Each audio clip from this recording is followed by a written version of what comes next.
All right, everybody, welcome back to another episode of Thinking Outside the Bank, where we not only talk about creative real estate, but also talking to real life people dealing with real life obstacles and seeing how they think creatively to pivot and make an obstacle into a success. So today we have none other than our man Mundo Sanchez, who's a fellow Owners Club member. And yeah, super excited to have you on, Mundo. So thanks for being here. Thanks, man. Appreciate you having me. Absolutely, brother. Absolutely. So, I'll start off with, I didn't tell you this pre-show. I actually kicked off my podcast after kind of seeing your announcement in Monterey of what you were trying to do and what you were trying to accomplish, which I thought was pretty amazing. And that was to do, how many was it? 30 episodes? Yeah, my goal was that's awesome. I didn't know that. That's Yeah. that's awesome. My goal was 22 and I ended up doing 52. Oh my goodness. That's Yeah. insane. Yeah, I saw your post, what, 2 weeks before the Owners Club retreat in Monterey. And I was like, man, this guy's got it. And maybe this is the perfect opportunity to, get some episodes under my belt. Because that was always the fear, was starting a podcast that nobody would watch.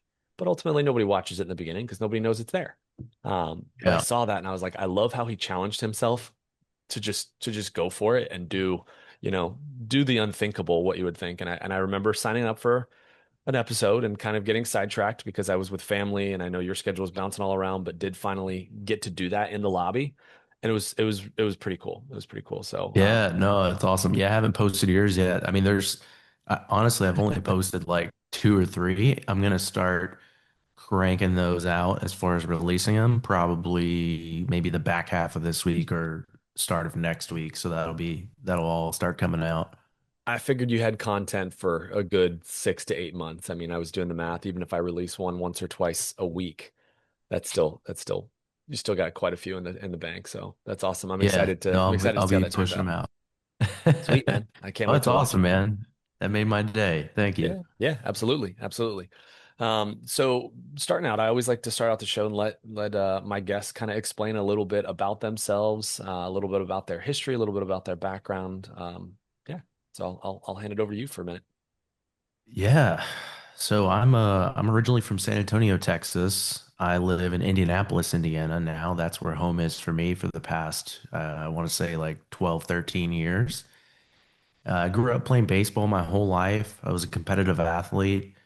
I ended up playing Division One. I got to play against the SEC, like the whole SEC, LSU, Alabama, Tennessee, Georgia, like all the big schools, and it was awesome. Yeah, I went to a school small enough to where I got to play every day, but big enough to where I got to, play against the big guys on TV now. I mean, pretty much every time I turn on the TV, it's like I see someone I played against, and I'm like, dang, that pretty guy's cool. making $50 million. And That's awesome. but yeah, it's been awesome. And that really shaped, who I am today, right? Just like really, if I think about I mean, I think sports is wonderful for everyone to get into because it teaches you, how to operate in a team and how to be competitive, how to stay strong to commitments. And there's lots of other things that build good character as an athlete. And so once I finished college and realized, I wasn't going to make it to the pros, decided to get a real job, right? Like everyone else. Yep. And I got a job working out of Indianapolis, which is what brought me to Indianapolis at Eli Lilly, which is a big pharmaceutical company. They're in Fortune 100, pretty big corporate Yeah, America, right? Like as big as it gets, corporate America. Did that for 3 years and realized that just corporate America was not a good fit for me personality wise. I'm definitely fast charging, visionary, entrepreneur. And I actually started a CrossFit gym actually. nice. And that was my first introduction to business. And at the time I was like, let's see, I was probably like 25 years old. And so that's about 10 years ago now, a little bit and some change. And the landlord was actually the owner of a trucking company, which I now work for. So I became his CFO of his company, so I went from, 3 years in corporate America to being a CFO, right? Wow. At age 26. So that was my first experience as a CFO. And, in corporate America, it's great, but you spend your 30-year career learning the entire facet of the company. And then when you're 55, you get into the high earning years because you've now learned how the whole company works because you spend 3 years in one role, 3 years in another, 3 years in another. It's like Yeah. it takes forever, right? Versus working in a startup environment, it's like trial by fire and Yeah. you're drinking from a fire hose Yeah. and you're learning everything. So I learned the entire business start to finish because I had no choice in a very, very short period of time. And I just learned so much through that process. So I've been a CFO for almost about 10 years now and Nice. still at the same company. We ended up starting a few other companies, which I now am part owner in. And that's been awesome to just continue that entrepreneurship. And it was the blend of both worlds, because technically I have a W-2 working for a trucking company, Yeah. but then I also own a few of the companies. And to me, it's kind of all blended as one. And then I'd say about, I had always been in real estate, or I had been in real estate for a while before I joined Sub 2. But in the past 2 years is when real estate really started to take off for me when I joined Sub 2. Okay. And man, that's been life changing because I deal with banks all day long, like literally. That's Yeah. part of my role, right? So I know how banks think, I know how they operate, I know what they look for, I know what they're gonna say before they even say it. And that's the huge value that I bring to a company is because I have that experience. I can put together a forecast or a story around numbers that gets the expected outcome or desired outcome, right? I can set a company up for success or tell them, hey, you really got to get this stuff polished and it needs to look like A, B, and C, right? So that's a lot of the value I bring to the table. And I was able to leverage that banking experience into creative finance. So when I first got into Sub 2, um, I saw all the different creative finance strategies, one of them being the Morby method, which is, arguably the most complex strategy in creative finance. Yeah. And for me, it was just very easy for me to pick up. So for people that don't know what a Morby method is, it's essentially a creative finance strategy where you can get into a deal for no money down and even get paid at closing. Hmm. And I can talk about, how you can get paid at closing and also what you should probably do with getting paid at closing versus what a normal person would do. I don't buy real estate and get paid at closing and go buy a boat. Yeah. I buy real Yeah. estate and get paid at closing and put it in the property for capital reserves. Yeah. And that helps me scale. But essentially, at the 30,000 foot view of what a Morby method is, you're getting a investment loan called a DSCR loan, which Hmm. stands for debt service coverage ratio. It's a really fantastic loan product. It's so crazy, like the amount of or the lack of underwriting that they do to give you a loan. It almost feels wrong, honestly. It's because they are underwriting the property itself and they're looking at the property in the sense of can this property cash flow with the loan that we're going to provide? And if it can, we're going to give you a loan as long as you have a decent credit score. And that's it. They don't even Wow. ask me if I have a job. Like they've never once asked me if I'm employed. They don't ask me what my income is. Now you have Yeah. to verify that you have funds or someone on your, in your partnership has funds, but that's it. And you Hmm. can get an investment product loan as long as the deal pencils out. And so what you do is you use that loan and that serves as your down payment on a seller finance structure. So you can go to a seller and say, hey, um, sellers are getting seller finance offers all the time, and agents are just delete, delete, delete because they're Yeah. getting, 3%, 5%, 6% down offers. I can come in with that DSCR loan backing and say, hey, I'll give you 40% down, 50% down, 60% down, whatever the deal, makes sense. And I want you to carry back the rest, meaning seller financing on the remaining portion. So when you blend it all together, I'm getting into a property for no money down or sometimes getting paid. And the seller is getting what they want because Yeah. they want a large down payment. A lot of times people are open to seller financing, but they need 20% down. Well, if I can come into a situation where I'm giving them double or triple that, they're happy. Hmm. I'm happy because I got into a deal for no money out of my pocket. I put some money in a bank account. I continue to use that for reserves and continue to scale, my portfolio. Hmm. So I mean, it's a very powerful strategy, especially if you're new getting into real estate, because you know this that when you're new getting into real estate, Tough. it yeah, it's very tough. When I first joined Sub 2, people were handing out money like nothing, right? Really loose underwriting requirements. Now, at least in our community, Tightened up. those requirements have Yeah. been very strict, right? Yeah. Even more strict than a bank sometimes. And if you don't have experience, you're not going to get capital.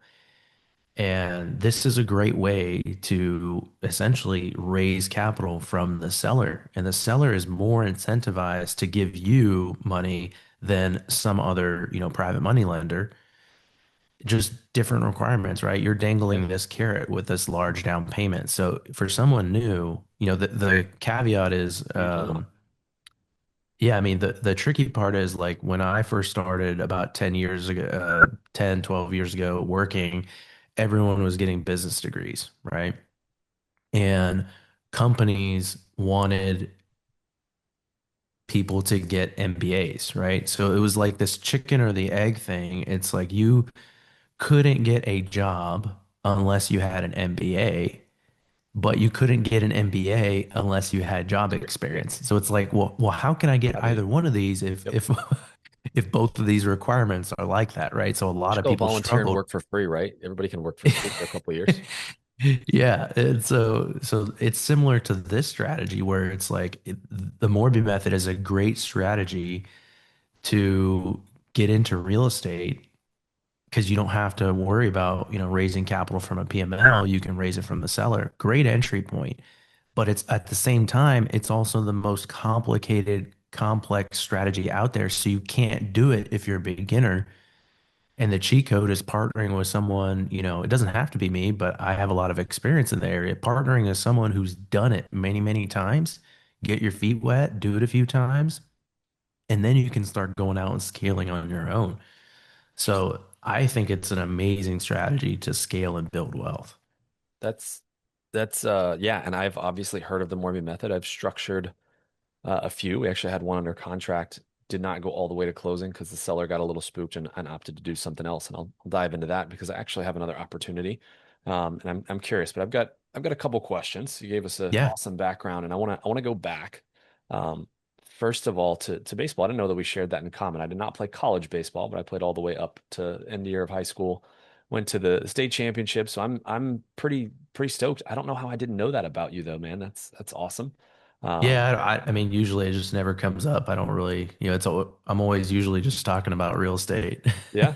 Yeah. Yeah. So who's some of the bigger players that you've played against? I'd probably say the biggest one that I personally pitched against was Alex Bregman from the Houston Astros. Oh yeah. I got him, he played at LSU and I got him out to hit a pop up to the shortstop. The part I usually leave off is the triple he hit off the wall later in the game. We always That leave dude that is a out. The beast. other stuff is the moments that shine. He's he's an animal and he's so tiny. Like he's like 5'9". I don't care what the roster says. That dude's like 5'8", maybe 5'9" on a good day. That's crazy. I played against a couple guys in high school that went on to play pro too, but I will leave them unnamed because I yeah, one of them played for a pretty bad team. He was the team, and he went Yeah. on to play for the Pittsburgh Pirates and play outfield, and he was amazing. And the other guy played for a really really good high school team and just shined. And yeah, but I actually had two buddies that pitched in AAA for my high Oh, school baseball nice. team, 1A, and went on to pitch. And now one is a pitching coach for Florida Southern College, actually in Lakeland. So pretty cool that we Okay. share Yeah, that. man. Baseball, it's a tough sport to make it to the pros. In my opinion, there's a lot of uh I don't want to say necessarily say politics, but it's very, subjective. Yeah. I've seen a lot of people that I personally think should have made it. to the next level or get drafted and didn't. And I've seen people, no, I will say there's politics involved. I've Oh seen yeah. people that knew in person, of a scout or of a, you know how that works. And they Oh get yeah. drafted, and I'm like, this guy has no business being Yep. drafted. I mean, unfortunately, it's just like any environment, whether it's an HOA we're talking about, because obviously in real estate we talk about those kinds of things, or it's a business, it's a job. Being Hmm. somebody who worked corporate for 10, 11 years and a healthcare worker as a manager, I saw that as my ability to try and raise through the ranks a couple times was ultimately successful, but I saw other people that got catapulted above me because their mom was above me. And it was just like, wait a minute, you've been here for a year, I've been here for 7, and you're, somehow now a director. It's like something smells a Yeah, little different. So that's life, right? yeah, and I'll reflect back to that. I love that you share a little bit of your W-2 background and ultimately being that, we're an owners club. We talk a lot about creative finance and real estate and what we did there, but I'm a big relationship builder for people that I want to work with. It's not just, oh, you've got a deal, I've got money, let's connect the two. Because now obviously that means we're going to have a great working relationship. A lot of times I dig deeper and get on calls like this and really want to know who they are, what they're about, what their values are, and ultimately again if it's somebody I'd want to do repeat business with. Um, so I love that you kind of shared a little bit of your corporate journey because mine was very similar. I was in healthcare for quite a long time as a doctor of physical therapy, worked with patients, rose all the way to the director level of a nonprofit, and ultimately was in the peak of my career. Right, I'm just learning about sub two and creative finance and getting into some lending. I had just gotten into my first fix and flip, and everything's going great. I'm like, man, I finally built this like passive income that I can do, on the side, and I'm getting this great salary, great benefits, great retirement, everything. And then boom, I think I had just heard Pace on a Zoom maybe a month or two prior. I was like, yeah, that's that W-2 mindset. Everything's great until it's not. And it all of a sudden it was not. And I thought I had job security, job safety. And all of a sudden I walked into a meeting with my boss on Friday and boom, was let go. Was like, wait, what?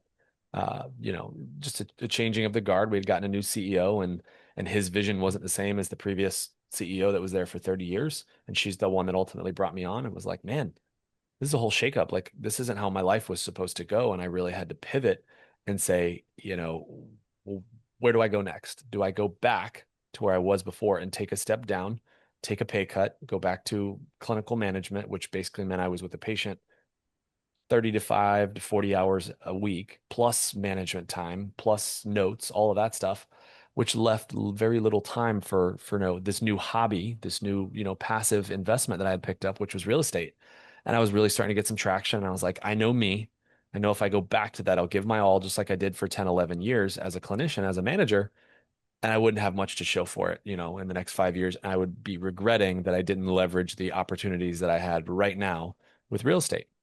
So I guess I want to kind of lean into first to your CFO experience and how you kind of pivoted from, I know you said 3 years in more of a healthcare background, a corporate, large healthcare company, to then jumping into the trucking business and being the CFO there. How did that pivot? How did that shift happen? Was it just somebody you met and it was happenstance, or what happened there? Yeah. I mean, so yeah, I briefly mentioned it. When I started that CrossFit gym, the landlord was the owner of the trucking company, That's right. and That's right. he was running like an 800 employee company at the time, and he started over. So he did a startup, and it was both in the trucking and he was leaving the trucking company and starting a new trucking company, and he brought his prior CFO, and his prior CFO was probably 25 years removed from like actually doing work. Once you get to a large organization, it's more about managing people, especially in that Yeah. CFO role. And he was pretty good at managing people, but he could not figure out how to start from zero to level five, right? He was, or chapter, whatever, right? Yeah. So he's comfortable with dealing with a large, mature organization, but can't build it. So he needed a builder, someone who was going to roll up their sleeves and get the actual work done, set, the process, the foundation, Yeah. all the whole infrastructure of the company on the back office side. And he wasn't capable of doing it. That he would come from a very archaic paper-based background, And that was something that, he needed to move quick, right? And so he naturally looked to find some young kid, and I just happened to walk in the door, and one thing led to another. It was funny because we both kind of had these stereotypes going into it because he owned a martial arts studio, and I was coming in to own the CrossFit gym, right? Yeah. So I come in thinking he's, some dumb martial arts guy. He comes in thinking I'm some dumb jock, Yeah. sports, weightlifting guy. And we sit down and, I have a, full pro forma and business plan and forecast and everything I'm going to do with the gym. And he's like, holy cow, I've never seen anything packaged up like this in my life. And I've been running companies for 30 years. And then on my side, he's over here asking me questions that I'm like, dang, like I wasn't expecting, I was Yeah. prepared for him, but I wasn't expecting the fact that he was going to ask these higher level questions. 99% of people don't even know what the balance sheet is, and he's Yeah. asking me questions about it. And we were kind of going back and forth. And once I didn't even know his last name at the time. And once I knew his last name, like his last name it carries a lot of like it's a very well-known company here in town. And once I, put two and two together, I was like, that makes a lot of sense now. But we just developed a relationship and,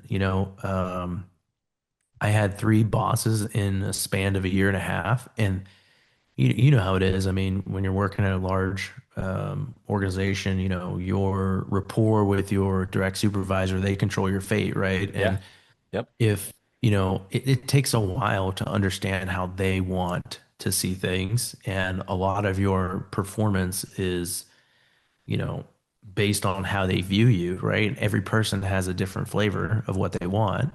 And so it was really hard for me to just establish this. And I had a really great relationship with that first one, that transition, which was actually the second boss I had. So one person came through as a replacement.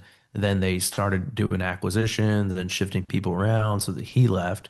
The second one, me and him just did not get along. Like he spent, all of his time focused on PowerPoints and fonts and not the message. And it just like drove me freaking nuts. Yeah. I'm like, dude, forget about the PowerPoint Yeah. fonts. Like, let's move quick. Like, and that's Yeah. just where that entrepreneur, like inside me, just like, we need to focus on the value, not the freaking Yeah.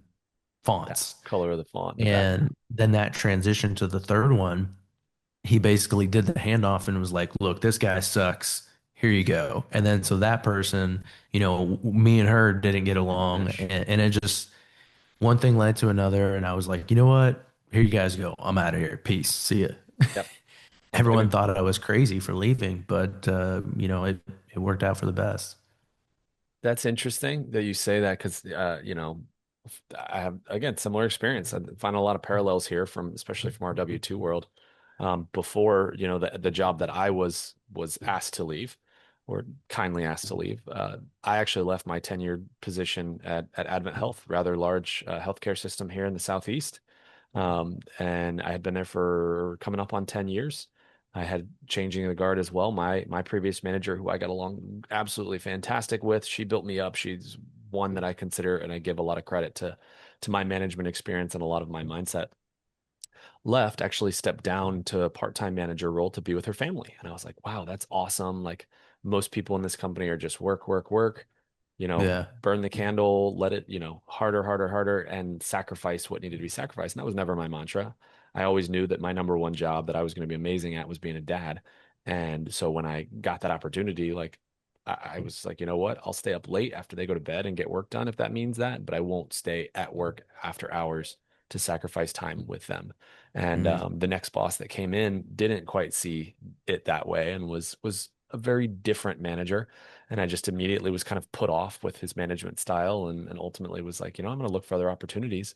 Another opportunity found me. That's what catapulted me into kind of jumping ship. And everybody again kind of thought I was crazy. It was like, what? You've been here for 10 years? Like you've Yeah. climbed the ladder and now you're going to leave? And I'm like, there was a carrot dangled in front of me for far too long to just stay put and do what I was doing. And I kept getting asked to do more and more with no kind of compensation, which was, yeah, obviously can be frustrating. And it's like the harder I work, my compensation doesn't match that. So I opted to go somewhere else where I was a little bit more appreciated and ultimately kind of gamble on myself to do that as well. So I love your kind of background and shift with that as well.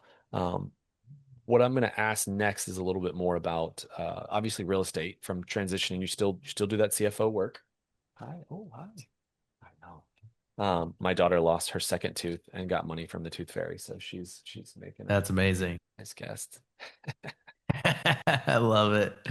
Um, so you now still are able to manage and be in still that W-2 world of being a CFO as well as doing real estate. Tell me a little bit about how you balance it out on a day-to-day, because I see you super active on social media. I saw you just do and break the live stream record of paces. So doing that for what, 42 hours? Is that what it was? 32. I didn't quite make 32. it to 42. Yeah. Dude, I thought that it was was insane. 31. And I found out that call never happened, and his record was 26. I asked him this weekend. He was like, "Yeah, it was 26." And I'm like, "Dang it. I went way too long." But hey, 32 is the new record. So Oh boy. went live 32 hours straight. So Oh boy. Did I freeze on there? Is that just me? Oh, there we go. you're a little, yeah, you're back. Great. Just as I was drinking water. So you thought it was longer than it was, and you still broke the record and absolutely smashed it, which was amazing. How do you balance the two? Being so active on social media with real estate, obviously you're very well known in Owners Club, Sub Two for what you do. But you also are a CFO, a 10-year CFO. How do you find time to do all that, man? Because I know a lot of our listeners, um, are just that, are balancing a W-2 or balancing a family or wanting to get into other things. How do you find time for all that? Yeah, man, that's a good question. Look at a guy like Pace. Like he's the busiest guy on the planet, right? Even he has time. Even he can carve out his time. And I think it starts with the calendar, right? Really managing your calendar tightly, doing an internal audit of where are you spending your time. Like when people say that they don't have time, to me, it's all I hear is you don't want to do the work. Yeah, It's about making time. What are you doing with your time now that makes you feel like you don't have time, right? Are you going home and watching 4 hours of Netflix? Yeah, you don't have any time because you're watching 4 hours of Netflix. Cut the Netflix out, yep, Like it's really doing an internal audit of where you're spending your time and dissecting that and evaluating, okay, is the time I'm allocating helping me towards my goals, whether that's spending time with family, that's important, right? That's building your legacy with your family. Like that's really, really important. yeah, But what are you doing with all your other time? Or is what you're spending your time on helping you advance your career or, even your family's legacy from a financial perspective? That's where, really digging into that and focusing on value added. And it doesn't have to be just work, right? Family related too. I only do, or I only try to focus my time on value added activities. Sometimes like I have to do busy work. Everyone's got to do busy work.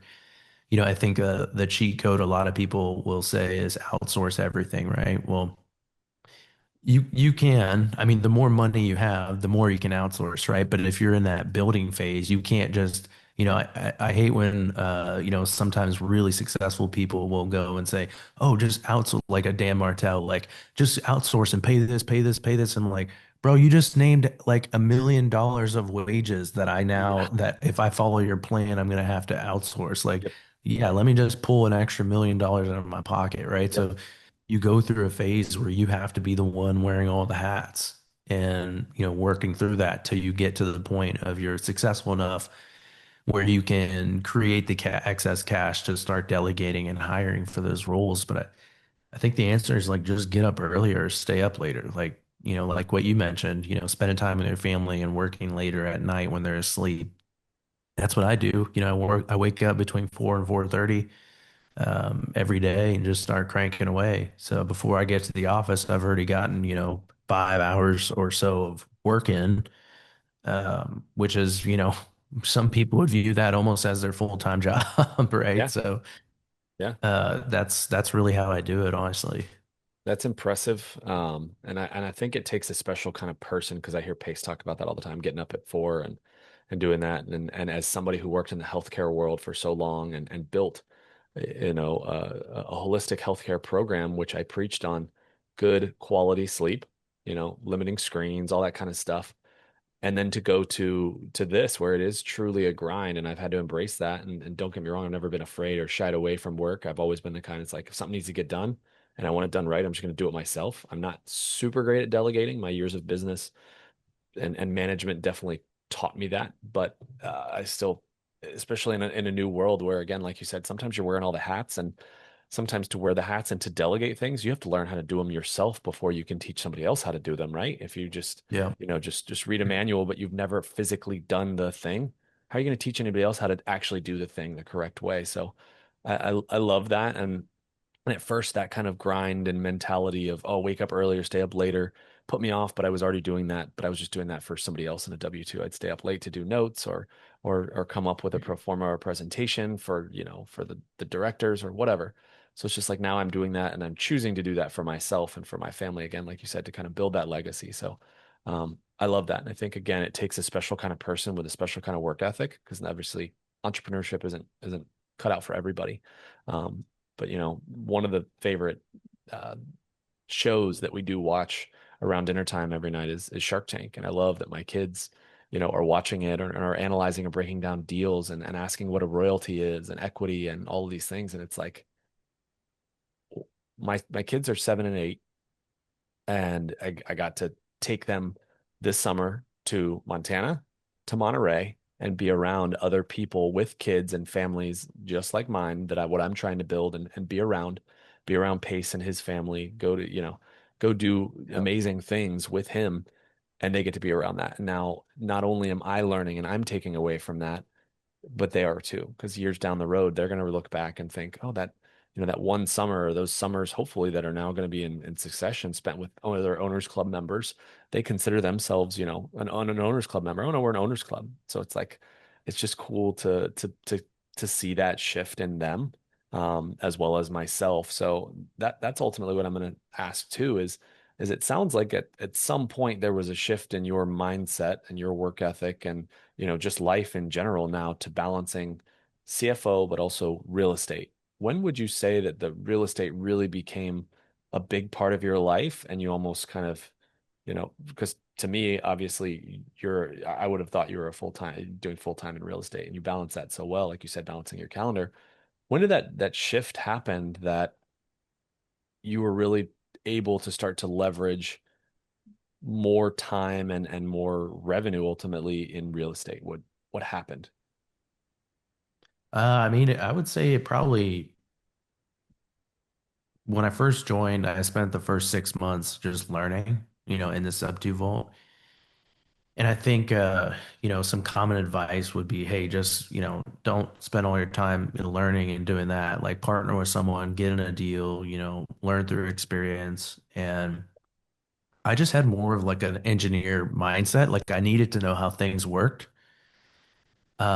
Maybe at a fundamental level, that just comes from not having trust in in other people. Yeah, Like I want to be able to know, you mentioned before, it's like how can you delegate if you don't know how to do it yourself? yeah, How can you protect yourself from getting screwed in real estate without knowing what to look for, right?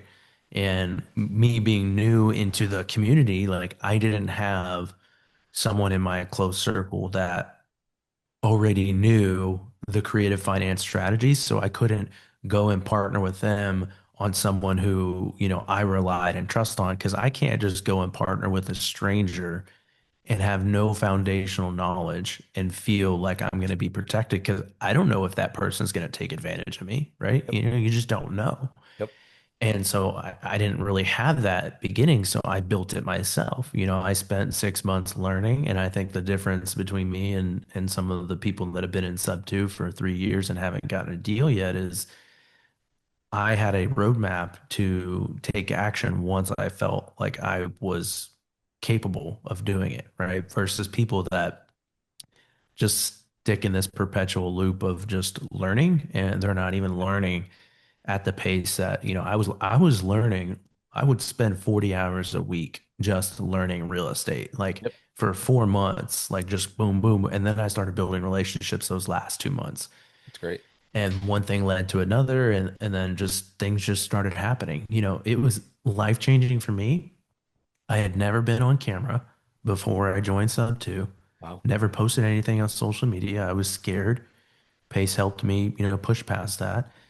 I had no sense of value around building relationships because my entire value of like if I think about work for a second, my entire perception of value was what I created behind a computer. Yep. Being in the finance, it's a back office role, right? Like Yeah.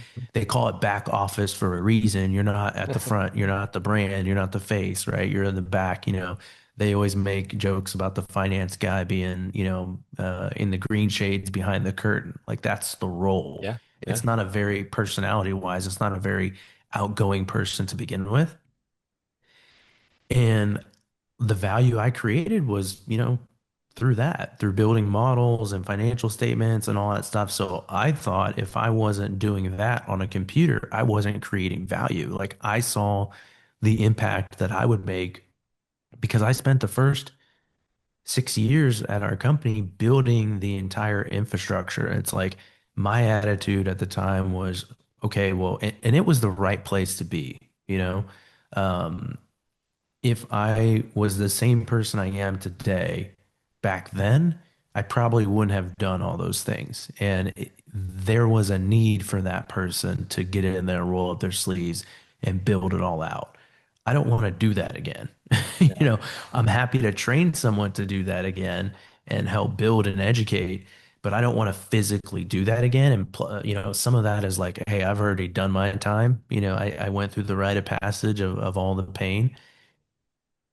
But, the point of that is that's what I saw value. And if no one was going to build that infrastructure, like to me, that was the most critical thing. And it is the most critical thing. You got to build a good foundation, kind of like a house, right? You can't build a house on a shaky foundation. You got to Yep. pour the concrete and all that stuff, and it's got to be level. And so that's what I valued. I valued actual tangible work that I could see and I could see a business grow off of that. I didn't understand how important it was to build relationships. And I failed to Huge. see that relationships can catapult, your progress forward. And I learned that through Sub 2. So branding, social media, learning that importance. Um, and then building relationships were the two biggest things that have made a difference in my life since joining Sub 2, on top of the knowledge that I have and just, the innate ability to take action. And then coupled with my financial background that led me to really kind of to grow and get into deals. That's great. So what I'm hearing and what I'm going to summarize is it wasn't just one thing. It was a series of things that happened kind of in your life that prepared you and you learned, you took that with you, but you consistently took action, whether it be at your W-2 and leaving and then, starting your own gym and ultimately landing the CFO job through a relationship. But it was that kind of continuing to seek rather than just being content and staying put with, a big corporate job that anybody probably would stick around in and be a miserable, 55-year-old married with kids that, hates life versus somebody who's Yeah. like, no, I don't like the situation I'm in. I'm adaptable. I'm going to change and I'm going to figure it out as we go. And I think that's the biggest thing that I've heard from people that are successful. And I'm not saying that there's not people that are successful in their W-2 and love what they do, but some people are just built different. And I think I've heard that, a few times, but you've also picked up things as you've gone along the way and learned as you went. You didn't know it all starting out. You didn't know everything about real estate or Sub 2 or creative finance or relationship building or again, social media. But you figured it out and you've continued to evolve that and bring things along, from your prior life experiences into real estate. And that's where, again, when I got into real estate, I was like, I felt like I didn't belong. I had big time imposter syndrome. I'm like, I'm a healthcare professional. I have a physical therapy license. Like I treat patients. But what I didn't realize is I had been years and years of relationship building with my patients to gain rapport, gain trust. I had been, managing P&Ls that I, didn't realize because I was a manager for 6 years, and all of these things, creating and building and the similar skills, they transfer over. That and my experience Hmm. from hospitality, you did the same thing. You got that cumulative effect of all of those things. Now that is catapulting you into real estate with your financial background, your financial mind. You understand the Morby method. You know how that works. Um, and dude, I freaking love that. I love all of your experience and how you've kind of leveraged that into what you're doing now. Um, and that's where I kind of want to get into last is ultimately, I know you explained the Morby method a little bit earlier. Yeah. Um, Mhm. I know when I first heard about it, I was skeptical, and I heard a lot of people say, "Oh, that's mortgage fraud." You can't a lot of times on a DSCR have a second position. Well, that's ultimately not true. The lender needs to know about it. The lender needs to sign off and be okay with it. Like hiding things from people, yeah, that can be considered mortgage fraud. But if the lender knows about it, the seller knows about it and is okay with it, signs on the dotted line, they're going to take second position on the seller finance note. I mean, talk to them a little bit about, you know, the finite details, especially as someone who's big into finance and as a CFO, how this is actually a legal transactional method to get into a deal again with little or no money down or make money. Yeah, yeah, no, before the show, we kind of talked about, the intent of the podcast and thinking outside the bank, right? And Yeah. using a creative, how do you use creative finance to do that? So I'll kind of share a story in answering that question. So I Okay. bought a property in Pigeon Forge, Tennessee, and this was a Morby Method property. And so during that due diligence phase, I had, gotten statements from the seller that they have ran it as an Airbnb because that was my intention. Pigeon Forge is a highly, tourist market. I Oh, yeah. mean, there's like 1% of people like even live Live there. there. It's like all tourism. Yep. And the agent had represented the property as no restrictions, no HOA. It's good to run as an Airbnb. Title company didn't catch any sort of restrictions. The lender didn't catch any, which is really crazy because lenders, if they're going to provide a loan that is for STR, like that's how they're underwriting and approving the property, Mhm. you would think you would check zoning, right? And usually they do. Well, if you kind of get the hint of where I'm going with this story, long story short, we get to closing, loan goes through, everything is, hunky dory, and we close. And then after closing, I go and set up, utilities and look at, apparently you need a permit in Pigeon Forge to run an STR. I'm like, okay, well, I didn't know that, but all right, I should have known that beforehand, right?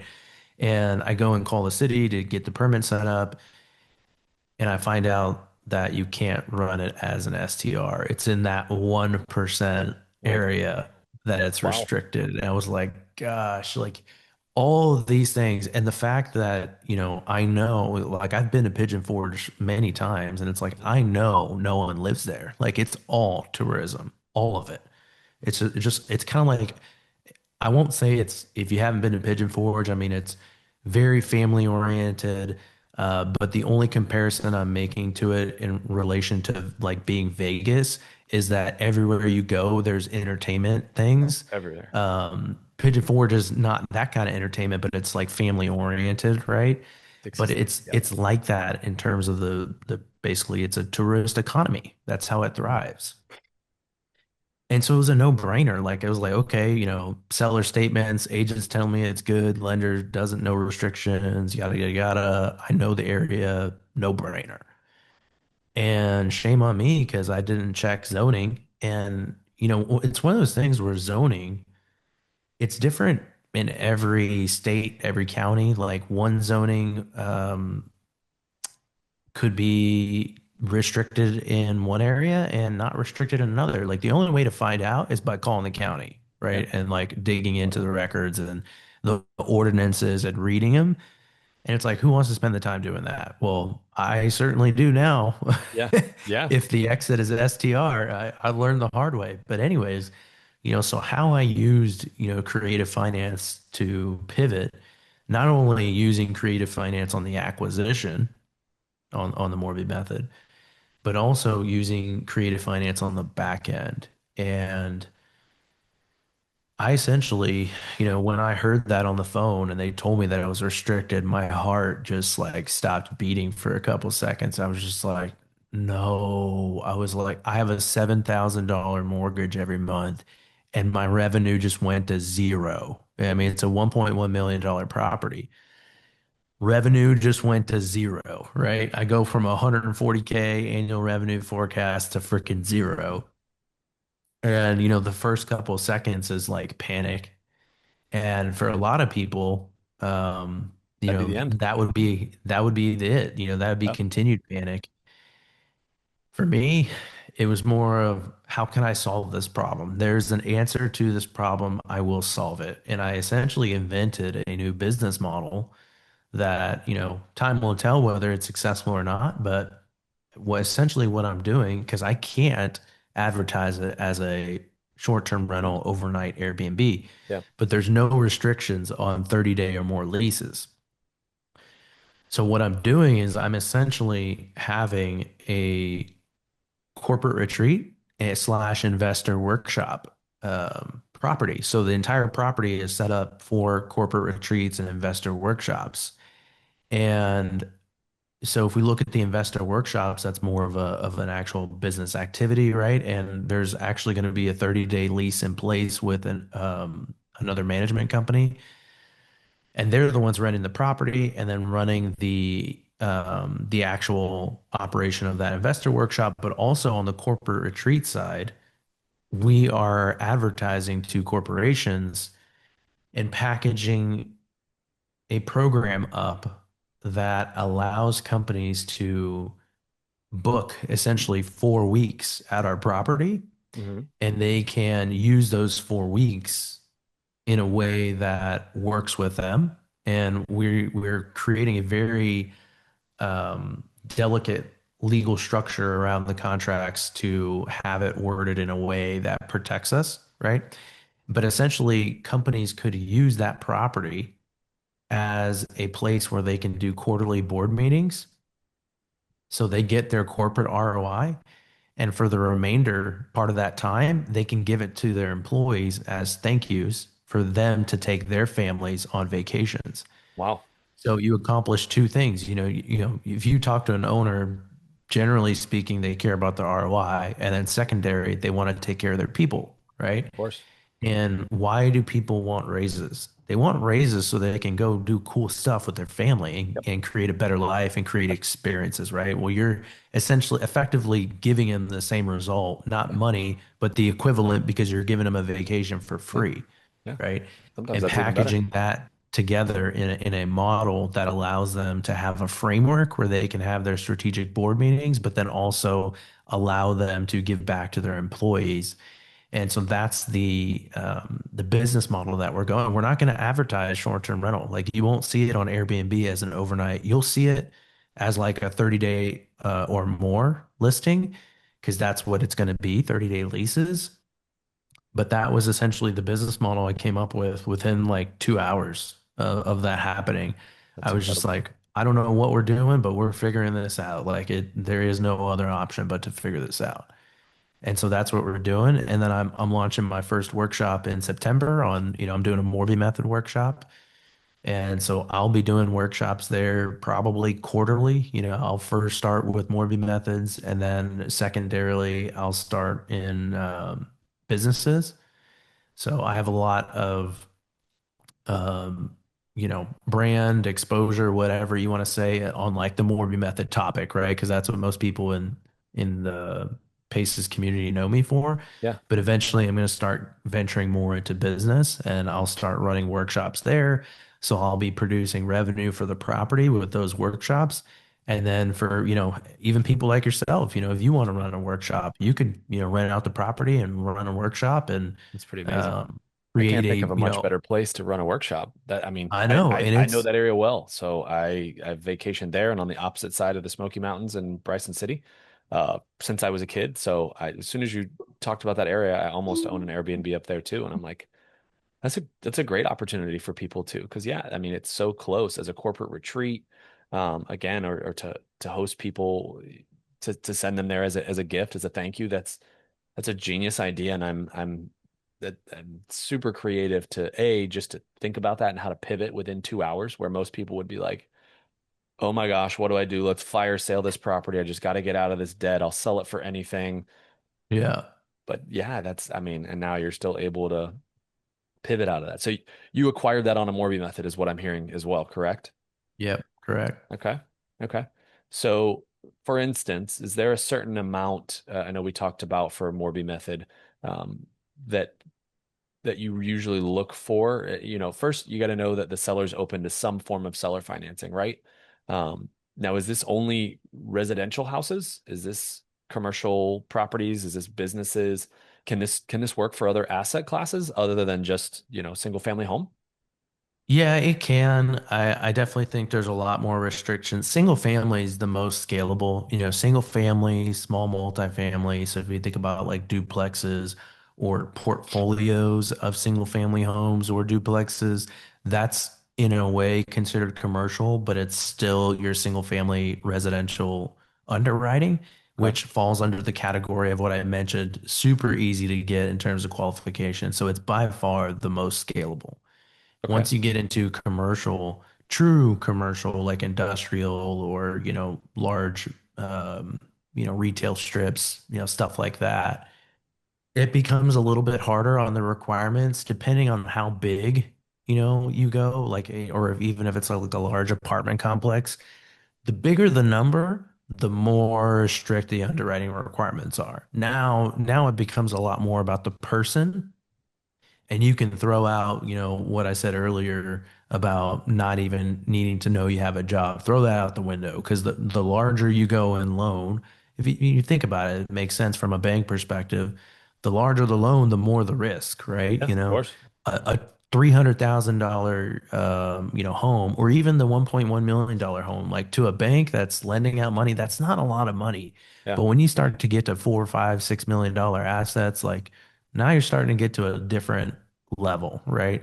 The risk of default is very, very high. The numbers are very large. A lot's at stake.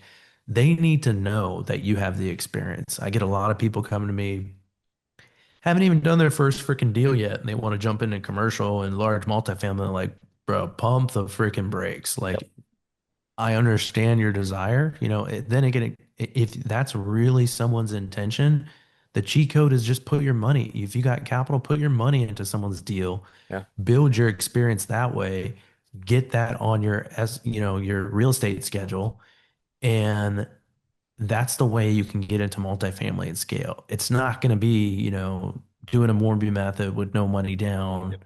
Yep. on a commercial asset. Like you're just never going to get a loan. Like, Yeah. so can that structure work? Yeah, absolutely. It can to some extent. It can't work with, I won't say the way I structure it as far as like no money down or getting paid at closing. That won't work in a business type of structure. Or if you think about like a mobile home park, like an SBA, you can have the same type of structure of that transaction, but it's going to require some skin in the game. Yeah. You're going to have to put 5% down, 10% down, something like very, very, very rarely are you going to be able to get into it with truly no money down.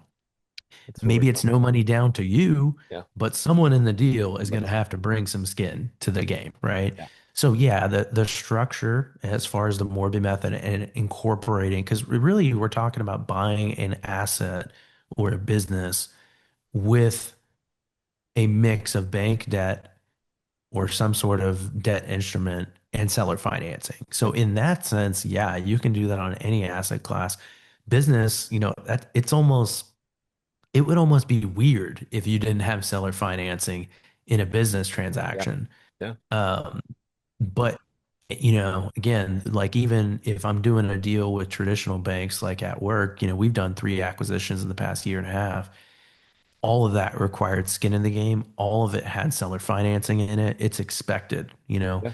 They actually can do different things with your ratios. So like every bank has different, underwriting requirements. But if I talk about business underwriting for a second, they can craft DSCR ratios or funded debt to EBITDA ratios or whatever type of leverage, usually some sort of balance sheet related ratio that looks at how much debt you're taking versus how much you're producing in the business. Hmm.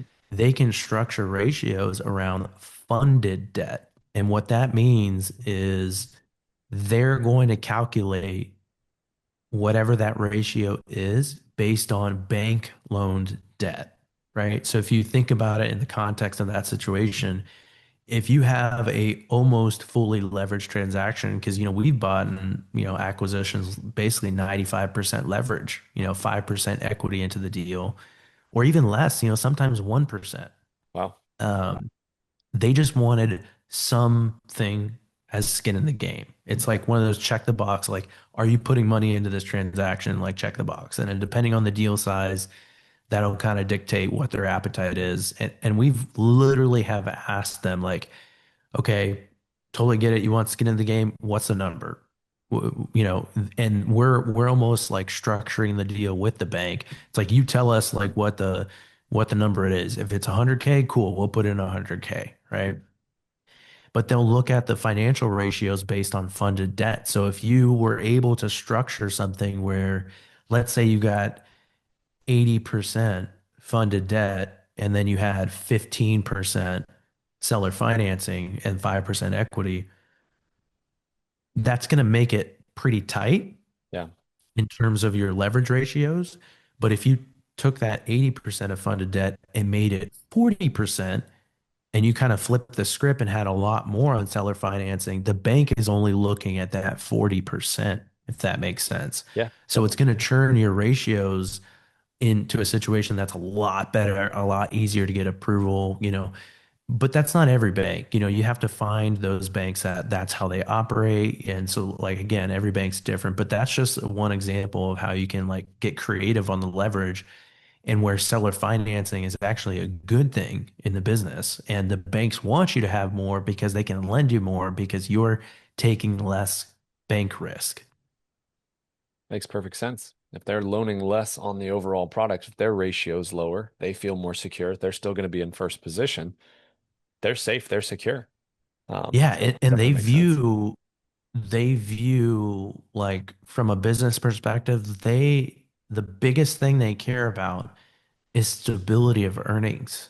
And there's nothing that produces a more stable result than having a seller who still has a lot of skin in the game.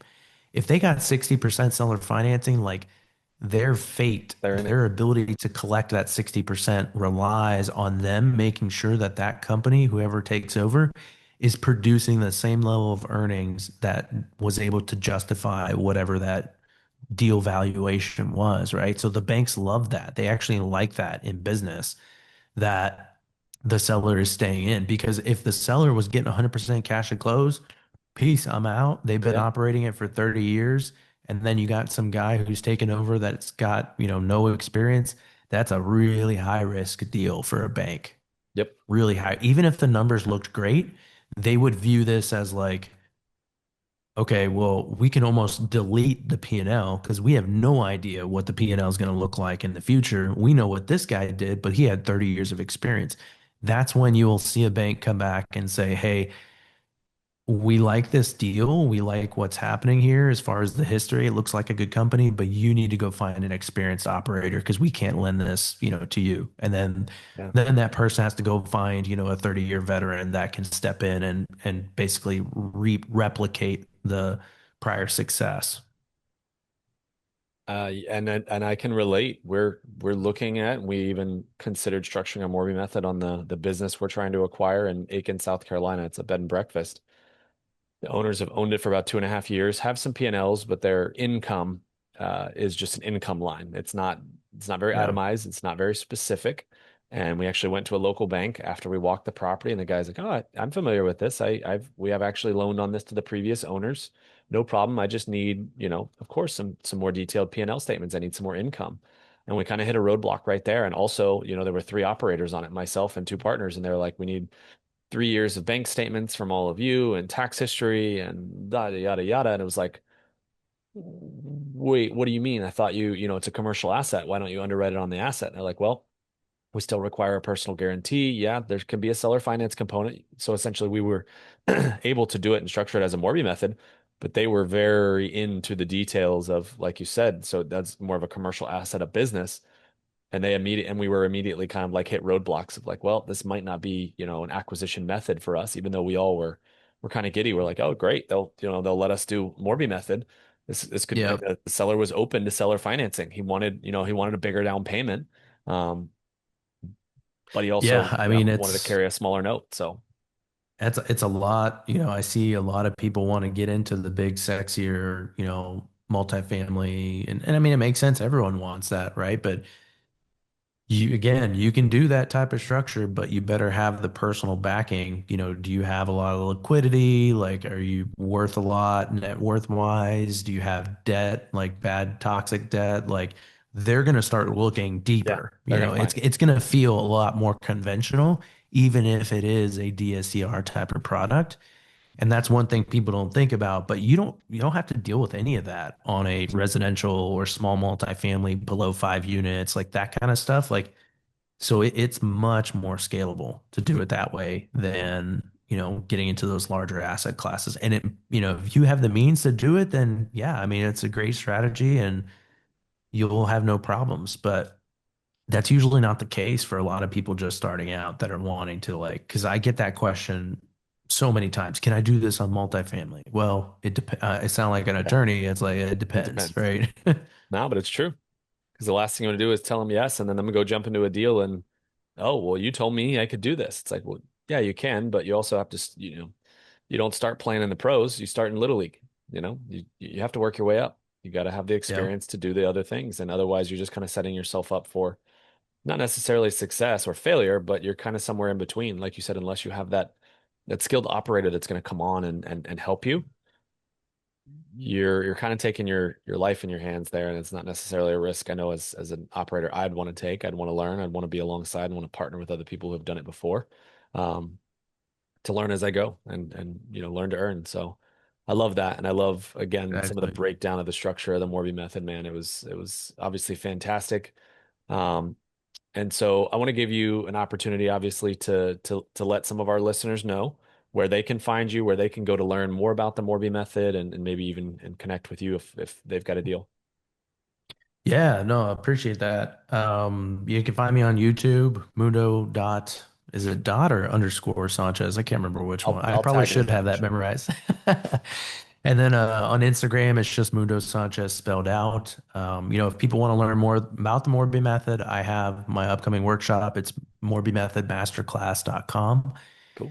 And that's going to be just, I mean, I'm going to provide so much freaking value. I mean, it's nuts. Like, if people have seen what I've done on a 32-hour live in terms of value, like, imagine what I'm going to do for a paid workshop. Like, Yeah, I'm going all in on value, but I also have free resources. I have a newsletter.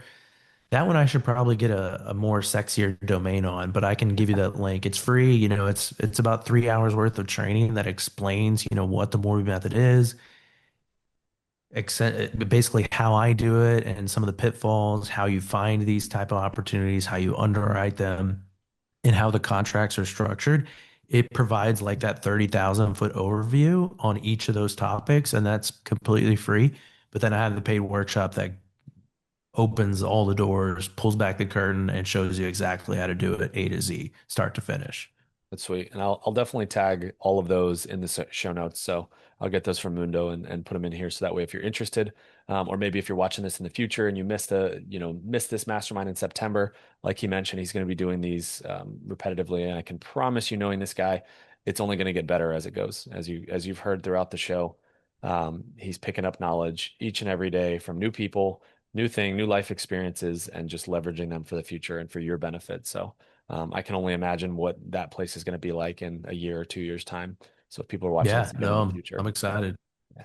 So Excited. Thank you for thank having you, me, man. I brother. Yeah, appreciate dude, it's been a blast. I feel like we could go on for another couple hours, easily for somebody who's done a 32-hour live. I know you have no lack of things to talk about, it. and likewise, but I know you got a good job to get to, and likewise, man. So until next time, I appreciate it, and thank all the listeners for another episode of Thinking Outside the Bank. again, as we talked about, not only creative real estate, but also when life throws you obstacles, figuring out how to pivot and make those obstacles and challenges into a success. So thanks again, Mundo. And until next time, guys, see ya. Appreciate it.